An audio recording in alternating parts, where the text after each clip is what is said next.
Kung makikita nyo dito guys, pag inopen natin to, origami style pocket siya na kasyang-kasya lahat ng pwede mong ilagay na accessory sa inyong camera, sa inyong smartphone, mga SD cards and power bank. Dito sa part na to guys, pwede siyang lagyan ng mga cables, SD cards, more cables, and then dito yung mga power adapters pwedeng ilagay dito.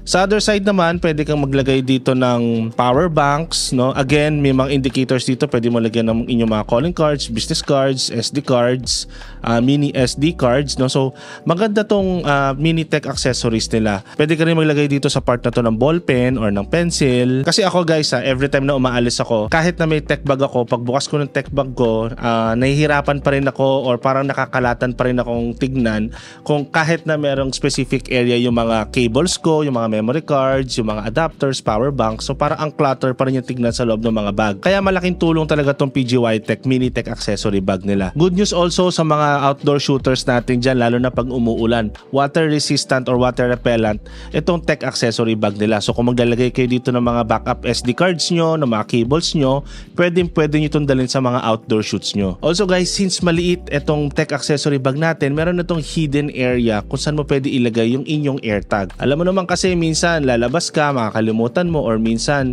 may kukuha ng inyong bag, akala nila bag nila. So maganda rin na lalagyan natin to ng tracker, lalong lalo na kung ilalagay mo dito yung mga backup SD cards nyo. Hindi siya basta-basta yung, alam mo yung bag na, alam mo na tech gadget yung loob, no? Modern siya. And I think babagay din to sa mga corporate people, friends natin dyan. Also guys, we have two colors to choose from dito sa mini tech accessory bag natin. Meron na tong Twilight Black and meron din yung green version.